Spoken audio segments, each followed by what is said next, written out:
full injury. Yeah. Yeah, no, it's terrifying. Yeah. This is your seat. Come on, it's getting quiet.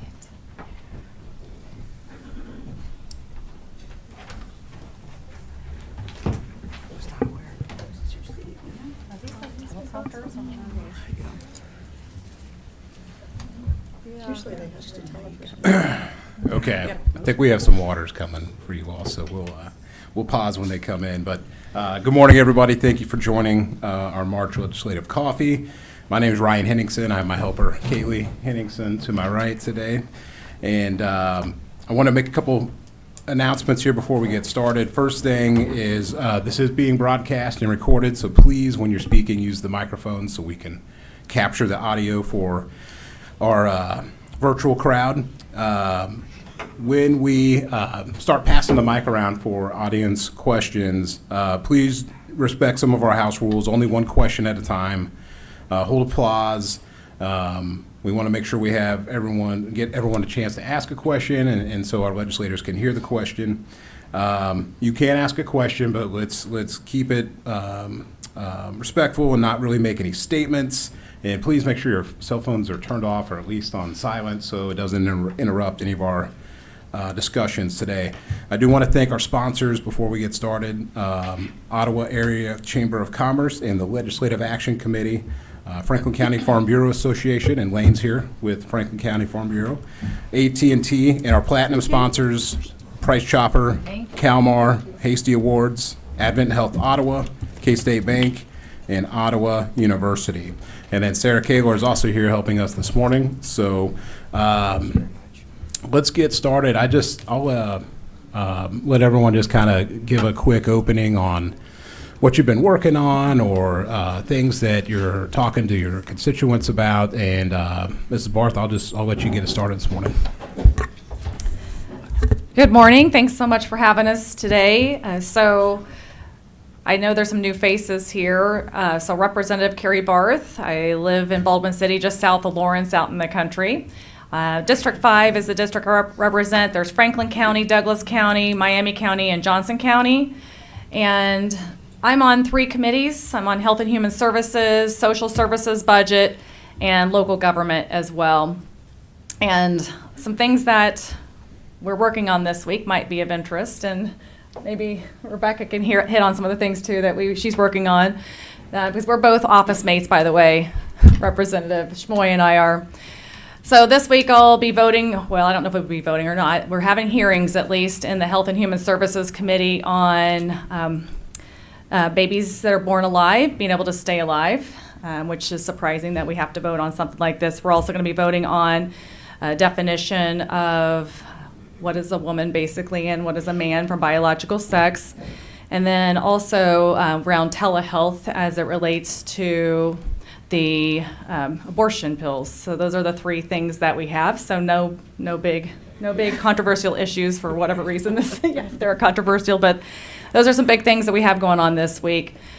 Some of the stuff that we've done, I think since the last time we were here, we passed out of the Health and Human Services Committee I don't think I talked about this one, the Never Die Alone, Never Left Alone bill. Did we talk about that last time? Okay. So with COVID, with hospitals and assisted living and long-term care facilities, a lot of times patients weren't able to have family members or loved ones be with them. And that was a huge issue with people not being able to be with their own loved ones. And so that bill allows for not just the immediate family, but I actually proposed an amendment that passed that extended it so that that patient themselves, if they had capacity to, or a person that was designated could make that determination for them to be able to have whoever it is come in and be able to visit them in the hospital. So there are some restrictions around the actual hospital rules a little bit that they still have a say as well. So I would have liked to had some of those been a little bit more flexible, but it's, I think, better than nothing, and something was really important that we did. So good morning, everybody. It's good to see you guys, and thank you for coming out, and thank you to sponsors. We've been working on several pieces of legislation. There's several items that we've passed in tax and have passed the Senate tax the Senate floor. And also, a couple of items that I've been working on that might not make your radar. One of them is to change our elections. And that would allow us to have a primary for a presidential election. Instead, we have to have party caucuses. And this would put it on, if we changed our primaries, our state primaries, then it would allow us to have a presidential primary also. We are restricted by party regulations. We cannot be before March 15th. And most of the conventions, both the Democrat and the Republican convention are usually in July. So there's a time frame in there where we would like to have a Republican have our primaries so that we can participate in a presidential primary. The other thing that I've worked on is a statute change that currently our U.S. Senator, if something was to happen to either one of them, the governor would replace. Some people are okay with that. I feel like we have the technology now, we have the resources, we can have a party convention. We can have the individuals that represent the party that he was currently, was elected by all Kansans. But it's much how we replace now, like we just had a local convention in Lynn County to replace our county attorney. It would be the same process. So that's all I'm trying to do is get that process similar across all elected officials. It would take a constitutional amendment for the insurance commissioner and the secretary of state. I have requested that language, but it's not been submitted yet. So besides that, I'm working on budget issues. We've got a spending problem in the state of Kansas. I'll go over those numbers a little bit today. It's staggering. In less than 3 years, we've increased spending $2.5 billion.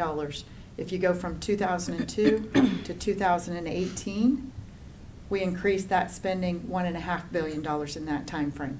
So look at the trajectory we're on and what we're doing to Kansas taxpayers.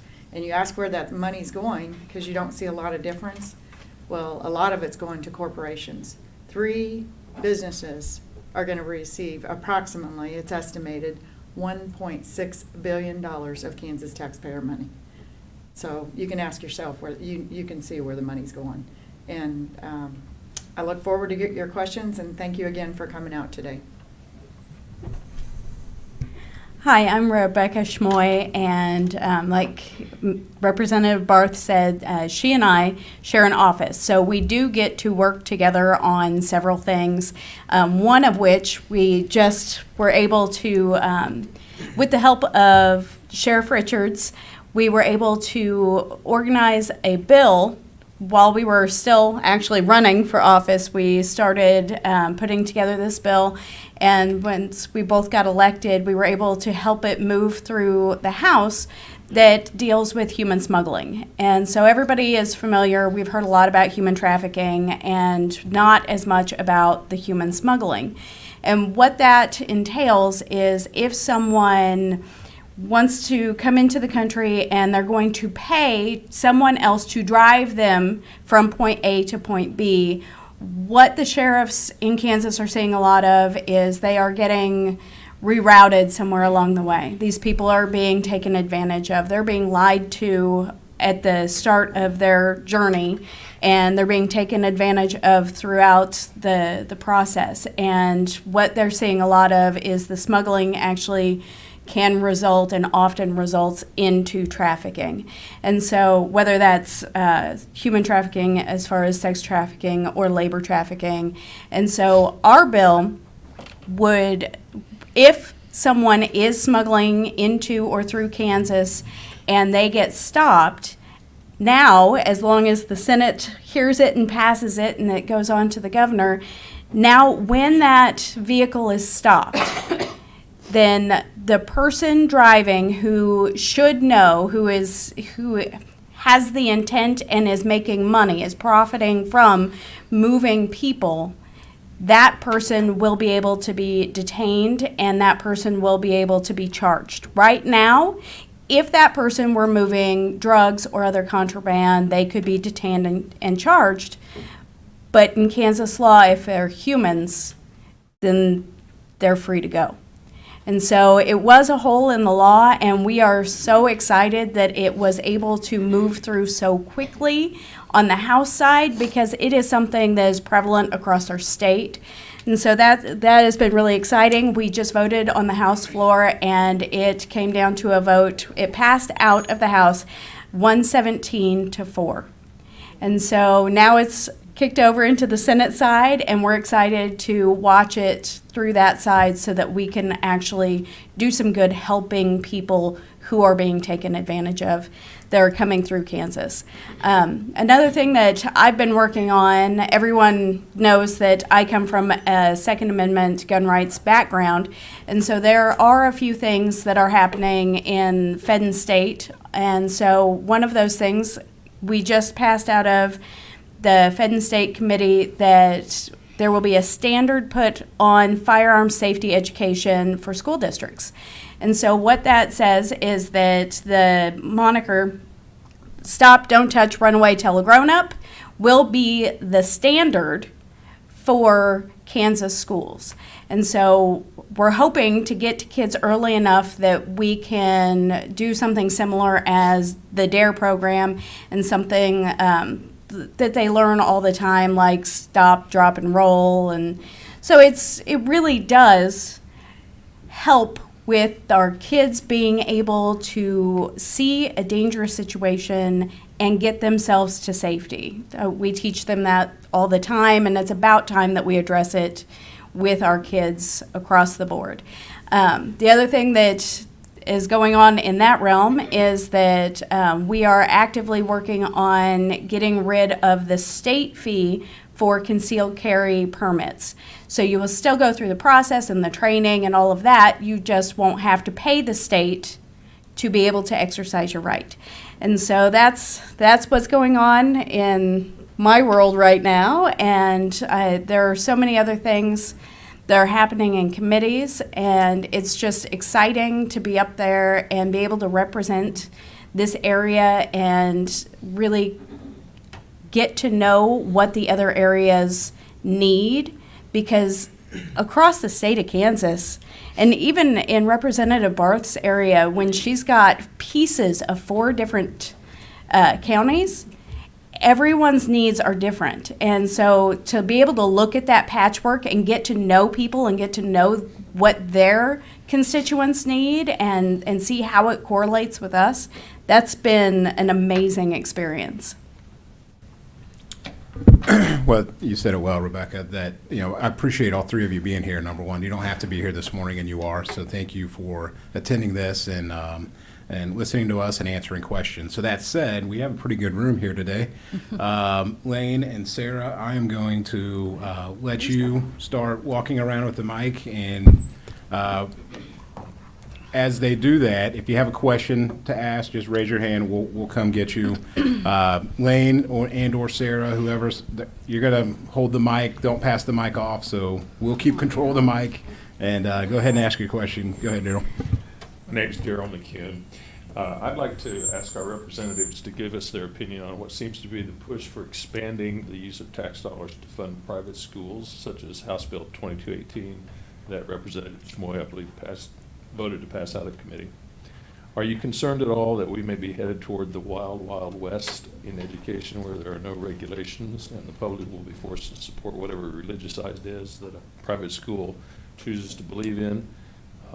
Would you be okay with giving tax dollars to a school founded by the KKK, for instance, or a school of atheism? There are those who would like to see public education dismantled bit by bit. So do you consider yourself a strong supporter of our public schools? I'll go ahead and start with that one. Thank you, Daryl. I do support school choice, because our standard public school system is just not a good fit for every single kid. And when you work in the area of special education like I did, you really start to see that there are kids whose needs are different than other kids. And to be able to let their families decide what is best and what structure works best for them, I think is incredibly important. when you're asking if I would support schools that are teaching things that go against my beliefs, the knee-jerk reaction is to say, absolutely not. Of course, I would never. But right now, there are things being taught in the public school that I'm funding that go against my beliefs. And so I'm already doing that. And so I do believe in free market. I do believe in citizens having a choice. I believe that the money should follow the kid and not follow the institution. So I did vote to pass that out of committee. So I don't think there's anybody in here that doesn't support education. We all know how important that is. You guys have heard me speak. I've been Kansas educated, very proud of it. Master's from KU, engineering management, K-State, math degree, computer science degree. Education, I was able to have a great career. And my husband and I, own and operate the ranch. We have other small business too. Contractor with Fortune 100 companies. I mean, I've seen the gamut from mom and pops to the whole thing. And education is critical. But what is very important and was pointed out when the schools shut down is that parents play and guardians play an important part in our education and the selection of what material is in front of them.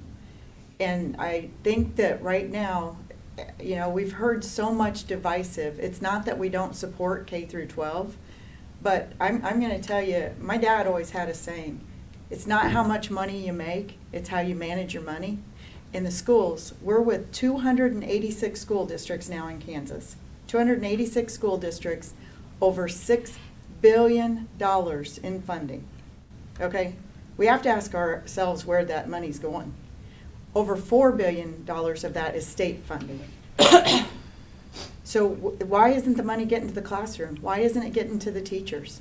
We have tried to pass legislation that mandates 65% of the funding go to the classroom and the teachers. You know what? We can't get that passed. The most that we got passed was that 65% is a goal to the classroom and the teachers. We've got to ask ourselves, what are our priorities? Where is the money going? How are we educating our kids? What are we educating? And I would say, especially to any of the teachers, I have a ton of family that is in the education system. Let the teachers teach. We're losing common sense. We are trying to mandate and micromanage to the point where my math teacher in high school, he was able to give us equations and problems that were applicable to life and it sparked an interest for me. That's why I did go into math. Now teachers have to teach from a book and teach to a test. That's not where we need to be with our education system.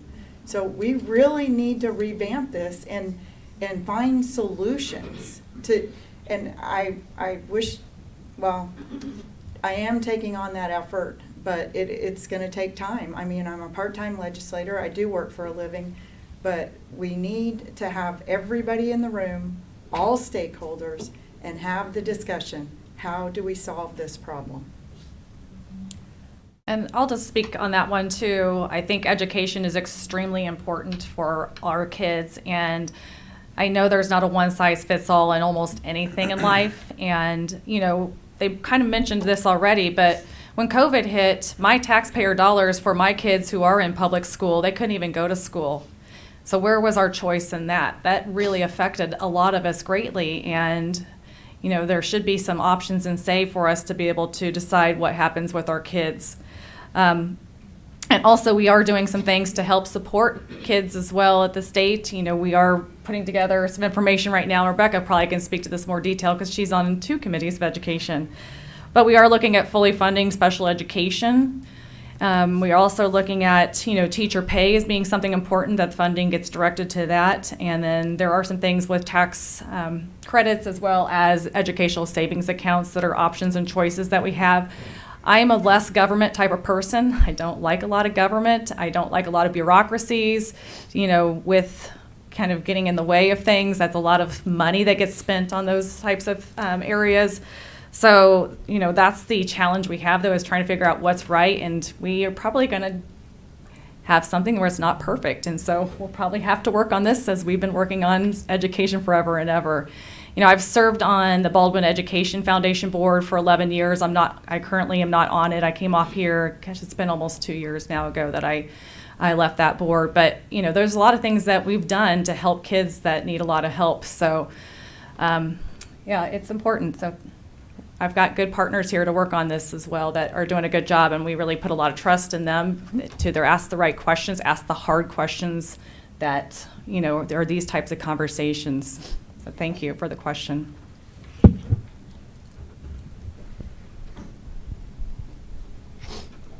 Good morning, Dennis George, Ottawa, Kansas.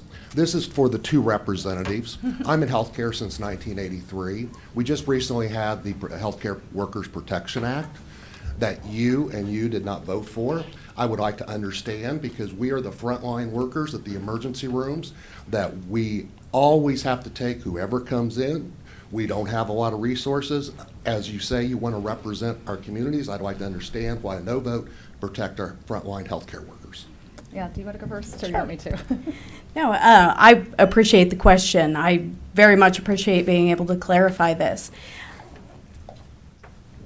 I understand that it has become a dangerous position, and I respect healthcare workers substantially. I have family in that position and that job. In fact, my sister lives in Topeka, and she's what they call a patient sitter, and so she is with patients who are combative. And so I did not take that vote lightly. What I also believe is that we cannot start making specialized classes for people. I know that we have some already. I know that there are some that are built in already. I was not a representative at that time to be able to vote on those, because my vote will always be the same.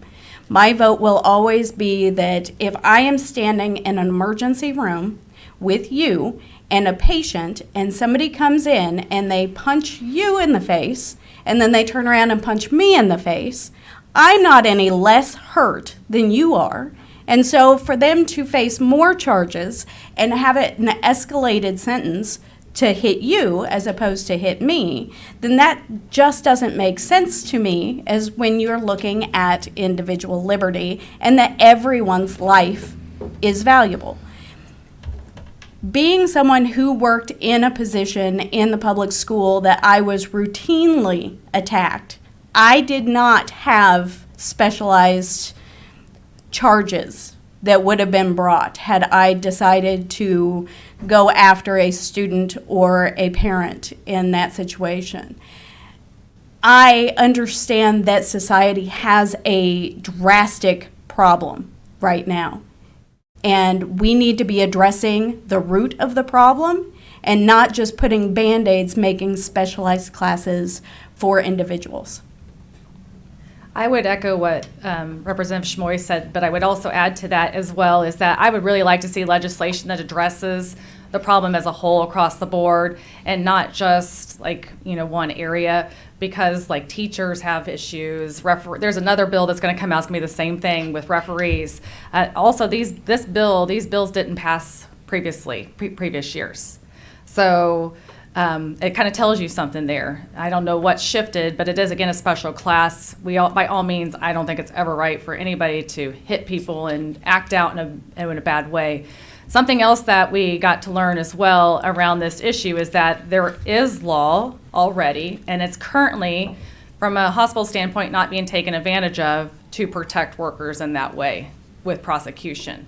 So it goes to, like, you know, just the same thing. Are we going to throw more money at stuff? We're going to put more law if it's not already being used and not, you know, being handled. And I think there's some things that can happen internally too with policies and procedures within healthcare facilities to hopefully make it a little bit more friendly and safe, and then taking advantage of the current law that we have.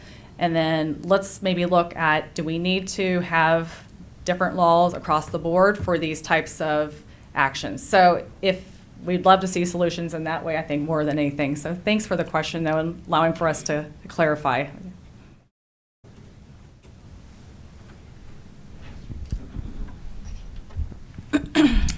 Deidre Altic. Rebecca, I have a question for you. If you support the money following the student, do you also support then that every private school has to follow all state mandated requirements, IEPs, take the state assessments, everything else that a public school is required, and that they must take every student that applies? Thank you very much for that question. I do believe that money should follow the student. I also believe that parents need to be taking into consideration exactly the things that you touched on there to see if where they are placing their student is going to be able to be that good fit for them. I think that that is the responsibility of the parent to decide where they are placing their child and whether or not they're going to be able to meet their needs. In a perfect world, we would be able to have access to all of this across the board. And we don't live in a perfect world. We also live in a world where we get to determine what it is, as far as homeschool, what it is that we teach in our homeschools and things like that. The biggest concern that I have had over all of the bills that have been introduced is if we start putting government money into privatized education, will that affect the privatized education to the point where it alters what they are allowed to teach, what curriculum they are allowed to use? Because very much like Representative Barth said, I am a less government is better representative. That's who I am at my core. And the idea that if we start using government money and putting it into homeschool situations, that eventually, even if we specify right now that they don't have to follow certain guidelines or certain structures of the public schools, that could change down the line somewhere, and that is what bothers me most about the entire thing.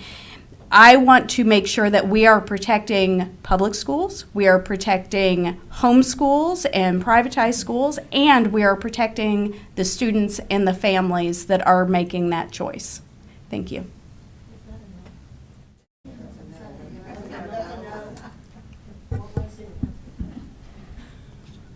That was the answer. That's good.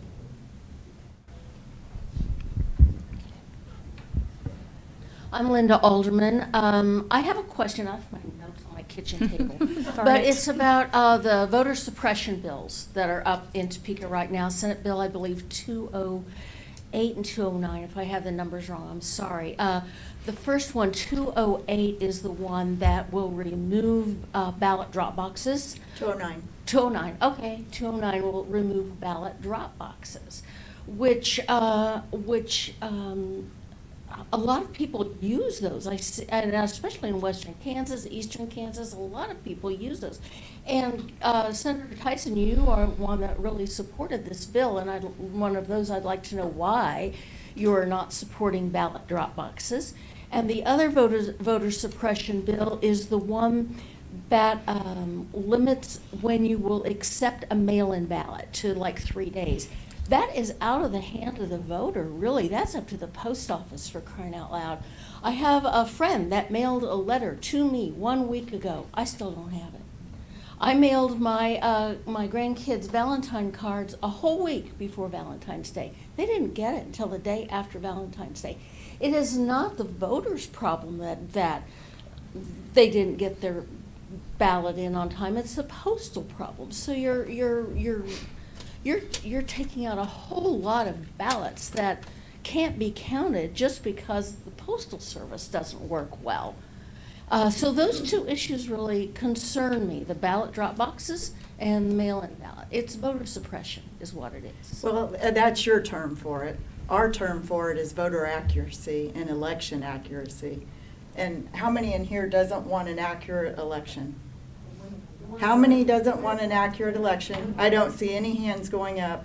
How many in here want to know that your vote counted and it was not canceled out by false or inaccurate votes. Not anybody. Everybody wants an accurate election. So I'm going to answer the question. The drop boxes, I ran the amendment on the Senate floor, and there were moderate Republicans that came up to me afterwards and thanked me for running that amendment. They did not want drop boxes. And it passed the Senate with a majority. So that obviously, the debate occurred and it passed. The issue with the drop boxes is we have laws against ballot harvesting. Are you guys aware of this? Yes. Some of you are, some of you aren't. Ballot harvesting is when one or more people collect more than their ballot to turn it in. I talked to a county clerk up in Shawnee County. They had over 100 ballots turned in by one state representative. It was obviously ballot harvesting. So we have a law, we passed a law that one person cannot turn in more than 10 ballots, okay? How would you monitor that with drop boxes? You can't. You absolutely cannot. You can still turn your ballots into the clerk's office. You can turn it into satellite offices from the clerk. You can still mail it in. It's not saying that your ballot doesn't count. It's just saying turn it into a secure location. If you had a check to somebody and you were going to mail it, you would probably use certified mail, or you would take that to the location of where you want the check to be. Most likely you wouldn't set it in a box that could be influenced. I mean, you guys have heard about it. They've set those boxes on fire before. How do you know what ballots are in the drop box then that were burnt? Mm-hmm. You have no idea. Your vote would not be counted then if you used that box, and you would have innocently put it in there. Like I said, it passed the majority. I absolutely support it. I did my first research paper when I was working on my master's. One of them was on electronic voting machines. This was in 2006. In 2004, there was an election in Kansas, in Clay County, Kansas, where the electronic machines were miscalibrated and inverted the election results. Thankfully, they had paper printouts, and the clerk went and counted each one of those paper printouts and inverted the election. Do you think that's been corrected since then? In 2022 primary election, I can name 2 counties that the electronic votes, they were inverted, the vote count. And the clerk asked me, she said, how can we catch this? We actually tested the elections before, and I explained to her what was going on. So when you have your ballot and you mark it, they scan it with a machine, and the scanner is calibrated to read a location. So if there is a mark on that location on the ballot, then it's counted for that candidate X. If it's marked in another location, it's scanned and counted in location Y. Well, they were putting in 5 ballots for candidate X and 5 ballots for candidate Y. If it was inverted, your test isn't going to catch it. She sees right away what was going on. So once I explained this to the clerk, she changed her testing system. But they were caught in it in the 2022 election, and it did completely invert an election. And the only reason they caught that was because the candidate didn't even live in the district that won, and they were questioning that as to why their votes would have been so much. So if it's close elections and other stuff going on, it may or may not be caught. We passed several election laws in the last few years. One of them was Zuckerberg money. I love this one. I had asked for a legislative, and that was my amendment too, to no out-of-state third-party money to influence our elections or our election officials. And what happened was I'd asked for a legislative post-audit. Well, somebody on the opposite, a Democrat, was upset and said, why are we doing this? We should allow this money to come in. We didn't even have a problem. But what was really interesting was another Democrat came and piped up and said, if this was Donald Trump money, would you want it coming in? We've never heard that argument since then. We want fair and accurate elections. That's all we're going for. And that's what those amendments are about. So just to follow up, so you're Hold on, saying hold- everyone has. Linda, I Linda. understand. Hold on, You're saying please, everyone Linda, has to Linda, go Linda. vote in person? Is Linda, that can what you you're stop for a saying? minute? No. I just asked a question. I understand, and we will let you ask a question, but let's all play by the same rules here. Please raise your hand. We'll bring the mic to you. You can announce yourself and ask the question. We do not want to create an atmosphere where we're just yelling things at our representatives, so go Linda ahead. Alderman, again, are you saying then that everyone must go then to their polling place and vote in person? Is that what you're saying? That is Whether not- they are in a wheelchair or handicapped or elderly or whatever, is that what you're saying? Did anybody hear me say that? No. If you did, then you interpreted what you wanted to hear, because what I said was you can still have the advanced ballots, they can still be taken to the clerk's office, they can still be dropped at a satellite location for the clerk, and they can, or the polling places the day of, and you can have somebody carry it for you. They just cannot carry more than 10 ballots.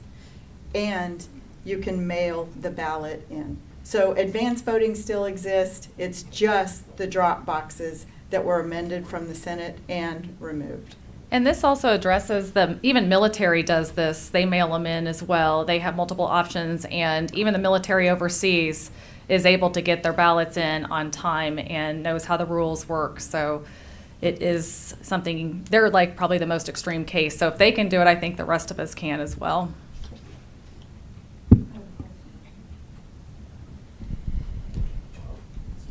Carla Griffith, Ottawa, Kansas. I have been in the military before. Mail-in ballots are hard to get here in 3 days. You would not make it from overseas to here. So I would think that the best way to handle that is if it is postmarked on the day that they should have it in, that it should be counted no longer how far it takes to get to being counted instead of 3 days. Yeah, and Janet was here, she would answer this, but military ballots go out almost a month in advance. And so they go out considerably in advance. Mail ballots start approximately 2 weeks before. I don't know the exact dates, but they do start in advance. So there is time. And we've heard from personal testimony of actual military that are legislators who have been deployed, who have in effect been very successful at voting, just as. If we have a fairly as we deadline want. to get there, say on Thursday, and I go in, I put my ballot in the mail on Thursday, and it takes 2 weeks to get to the polling station, it would not count under this law. It's not a statement. I'm going to ask another. Hold on. The post, Yeah. so why don't you support then, the question would be then, why don't you support having the date of postage, the important part, not when it's received? You put a 3-day deadline. I'll give on you it. an example, because in the primary election in 2022, one county dropped 700 ballots, Dickinson County. 700 ballots dropped the Friday after the election. And these weren't even mail ballots. So, yeah, exactly. And we, you know, the other. What's dropped mean? I'm sorry. Oh, dropped means that they counted an additional 700 ballots that day. They dropped them into the vote count. That's the terminology that the local use. What was the postage date? There wasn't. They weren't mailed in. So how did they get into the box? I can't answer those questions, and doesn't that create more problems? Yes. All right, Is it? folks. It's a Yeah. problem. All right, hold on. Time out. I apologize, Senator Tyson. Please, let's all participate the same way here. Here's what we're asking. No statements. If you have a question, we want to hear it, and thank you for being here to do that. But please raise your hand. We'll bring you the mic. We're not giving anyone in the room fair time or respect if we keep yelling statements and questions. So, go ahead. I'm changing the subject. I am Dickinson County Commissioner. State food sales tax. Yep. The state is removing theirs. Awesome. That's awesome. Last year they promised that they weren't going to touch the county and the They didn't promise city, that. and now again they're looking at removing the county and the city. The counties, virtually every county sales tax that's out there was voted on by the taxpayers for things like EMS, sheriff, jails, roads, infrastructure. In Franklin County, it's to make sure that our hospital stays open. The taxpayers voted on it. I'm not so good with the cities, but I know that they have special tax districts. One of them that the city of Ottawa has when Price Chopper was open, they have a special tax district for the improvements out there that is paid with sales tax from the grocery store. By voting to remove the taxes that we voted on, the taxes that are paying for a project, I just wonder where you all stand on that. Yeah, I'll be glad to. I know what she's talking about, and I'm sure you guys will. Last year, there was major debate, and to start history, I've supported removing sales tax on food since, many years. Representative Goodman educated me on the issue, and since then have been trying to pass it. We passed it in the House, Senate killed it. When I get to the Senate, we pass it in the Senate, the House killed it, exactly, and then the governor vetoed it twice. Otherwise, we'd be at zero on state sales tax now on food, on groceries. Now, they keep saying food, but let's distinguish. If it was food, it would be restaurants, it would be all food. But right now, it's groceries, and that's where we landed. So what's current law is it went to 4 cents on groceries, January 1, 2023. 2024, it goes to 4 cents and then, or it goes to 2 cents and then 0 in 2025 for state sales tax. But the governor keeps saying she's axing the tax on food, removing it on all food, and the implication is all food sales tax. So what happened, it was an intriguing event. You never know. You've really got to pay attention when you're up there. So we started out with a bill across the Senate floor that many of us had concern because it would have repealed what passed last year on grocery and only taken healthy food to 0 at the state and local level.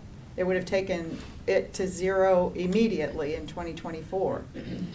So a senator stands up during debate. The first amendment that was offered took all grocery sales tax, which is currently on its way to 0 state, to 0 in 2024, and took the local sales tax on food, on groceries, not on food, on groceries, to 0 in 2024 also. And what was surprising was the Senate President's letter came out and he doubled down on it. I was surprised, but he did. He doubled down on it. And he said, you want sales tax on food removed. This is getting groceries to 0, true 0, not a political 0. And it does it all January 1st, 2024. It is true tax relief. Now, they are working, and I know myself and others are working on solutions that we can get this actually passed into law. Is it going to be simple? No, but we have to look at all parameters.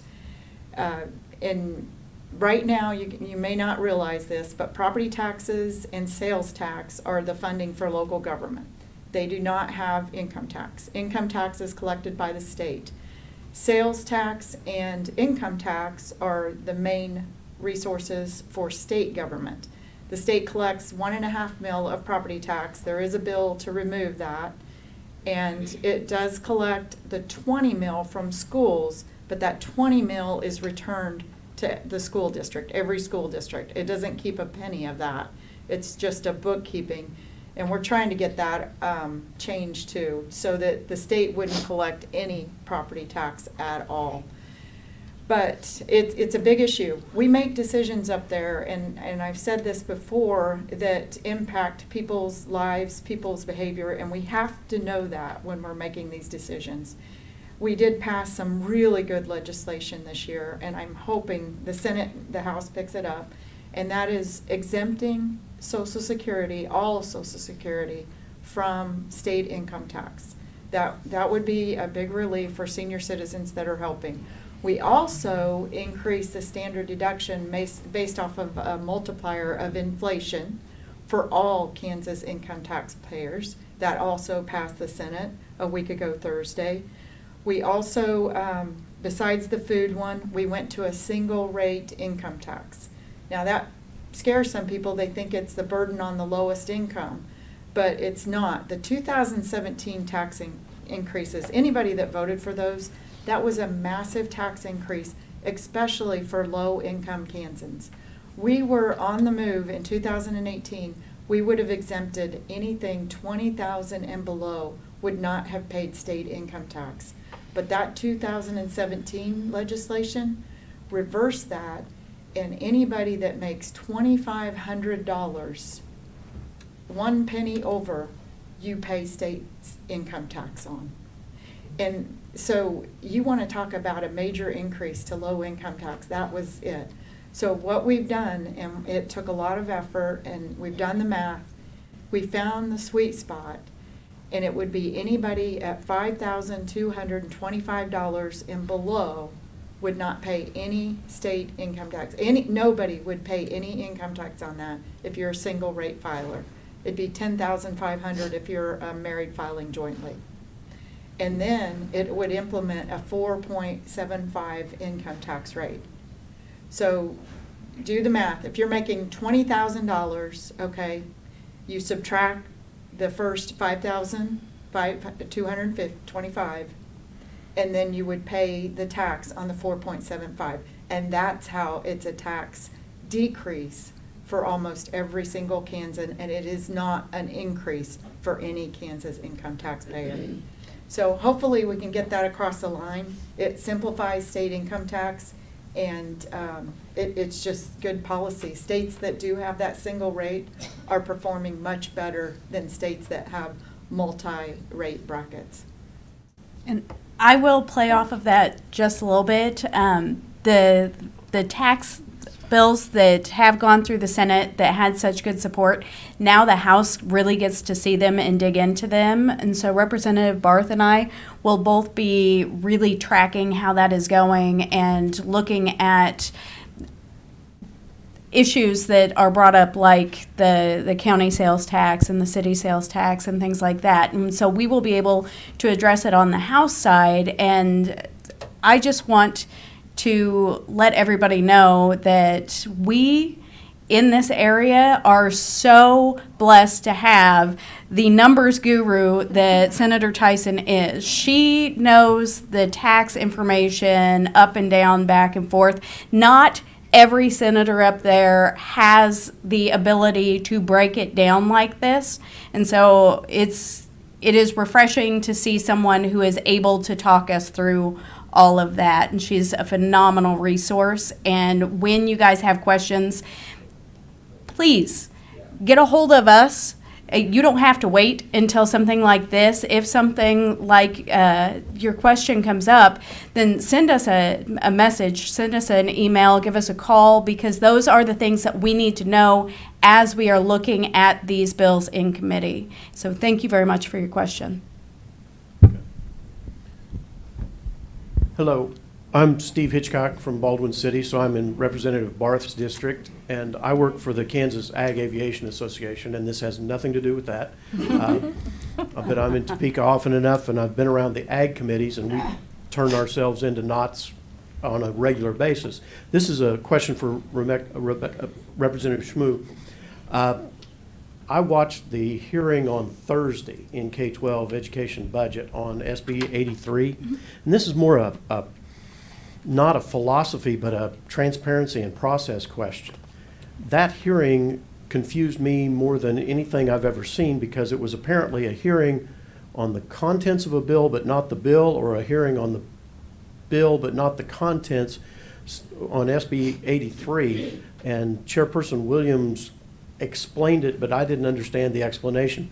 What are you, as a committee, taking final action on Monday on SB 83?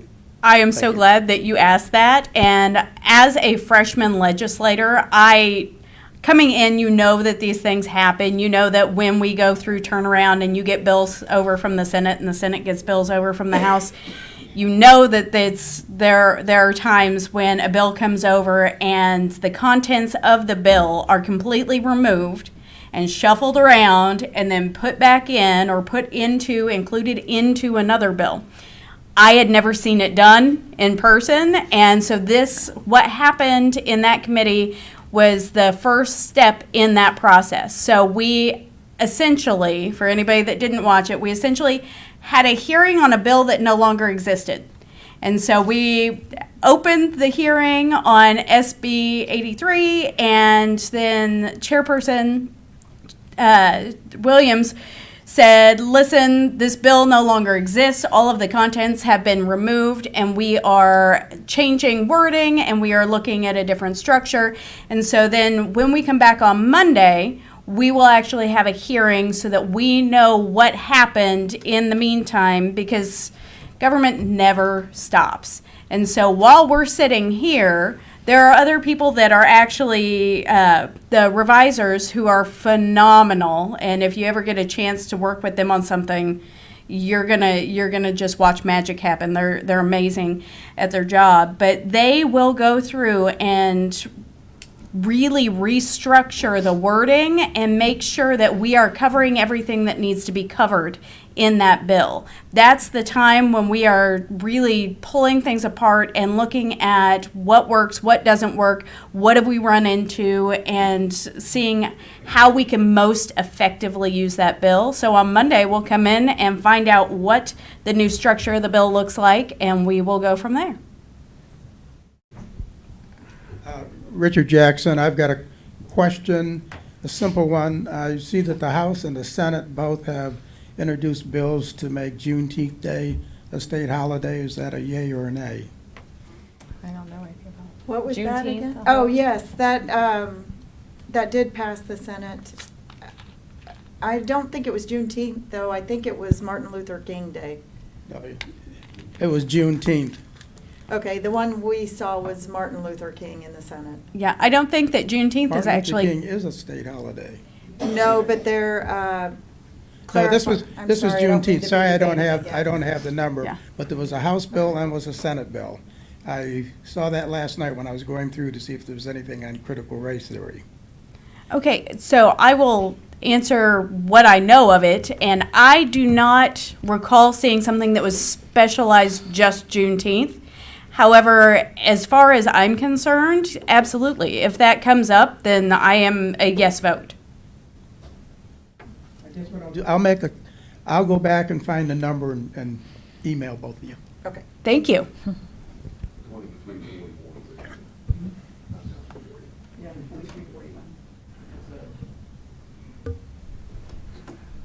Hi, my name's Eileen Spickler, and first of all, I want to apologize for speaking out of turn. I understand the reason why, and I apologize for not standing up. My question is for all the panelists, because, and you have to forgive me, it's Shmoy, how do you pronounce it? Schmoy, like Schmoy. boy. I have 3 boys, so Schmoy. the Schmoy boys. That makes it easy. All right, so this goes for Representative Barth and Representative Schmoy, because you both say that you believe that a one size doesn't fit all in regarding legislation, and that you're for less government. And so this goes to everybody. And this is a little history and a question as well. So the history is the religion, this is about SB 5. And the religion of Judaism does not believe that life begins until the first breath is drawn. The Hebrew interpretation of Psalm 139 is very different than the more recent Christian interpretation. Pushing the abortion law onto everyone violates a Jewish person's constitutional right. Other non-Christian religions don't believe abortion is a crime. What if another religion besides Christianity was the dominant religion here in the West, and Christians didn't feel free to speak their truth and felt persecuted the way minority religions currently experience it? And just for the record, Judaism does believe that murder of a living human being is wrong. I need to My ask you that. question, Yeah, thank you. my question is, how can we respect our country's unique heritage and come to a consensus that doesn't include groupthink and respects all beliefs? So I'll pick up Senate Bill 5 since it was a Senate bill, and it did pass the Senate 27-12. So it was supermajority veto proof. And what it was is legislation that would not allow telemedicine prescription of abortion, for abortion pills. I think the thought process, and at least my thought process, was if you're going to prescribe that, you need to be in the room to get a better feel. You have no idea with telemedicine who's in the room, you just don't for security reasons. That's why I will never support voting remotely in the legislature, ever. There's a reason we need to be on that floor, and I feel like there's a reason the doctor needs to be. And I'm pro-life, you guys know that too, but I do not support the telemedicine issue on this. And I think we need to be, I get what telemedicine's doing, there's a need for it, but there's sometimes that you need to be in the room to see what's going on too with that patient. So it, like I said, it did pass supermajority. Thank you for that explanation. Yeah. And I think that bill is coming to Health and Human Services this week, I believe. And so at that, we'll hear, there is actually a hearing, and there'll be proponents and opponent testimony that we'll hear. And I'm really hoping we'll have medical professionals there, folks to speak out and share what the stories are as well. In general, I appreciate telehealth greatly. There's a lot of good that it can provide. When it comes to, potentially ending a life, though, I take that very seriously, and I think we need to look at that very closely. I'm, in general, pro-life. I also support the Constitution and things, too, but I don't know exactly what that bill entails yet until we hear from people this week. I think it's either Tuesday or Wednesday. And everybody has the ability to write in testimony. And if you go to that bill online, underneath there is a place to provide testimony, and it tells you the process to send it to the assistant there, and you can write testimony if you'd like. I will say that one of the things that Representative Barth and I have learned through the process of working on our human smuggling and how that can translate into human trafficking bill, sometimes these things are used by people who are trafficking other humans, and that is the reason why they do not want to physically go to a doctor or a center to have access to things that would provide an abortion. And so what happens is if they're being trafficked and they become pregnant, then it is easy through methods like this to get the morning after pill or whatever to be able to end that life and continue to traffic the mother. So we have to be very careful when we are just phoning in to situations that are of this type of gravity, that we are not enabling things like human trafficking, because it does affect more than, this bill specifically affects more than just the life of the child and the life of the mother. This really can perpetuate people who are being trafficked. We are out of time. We're running up on the 1 hour, and so I want to say thank you to Representative Barth and Schmoy and Senator Tyson. Really appreciate you coming here and everyone for showing up today to ask your questions. I want to thank our sponsors again real quick, Ottawa Chamber of Commerce, and especially the Legislative Action Committee, Franklin County Farm Bureau, AT&T, the city for hosting us and broadcasting this today, and then again our platinum sponsors, Price Chopper, Calmar, Hasty Awards, Advent Health Ottawa, K-State Bank, and Ottawa University. And another special thank you to Sarah and Lane for helping us operate today. So be safe going home. Thank you for joining us, and we'll see you the next meeting, the next coffee is April 1st, right here.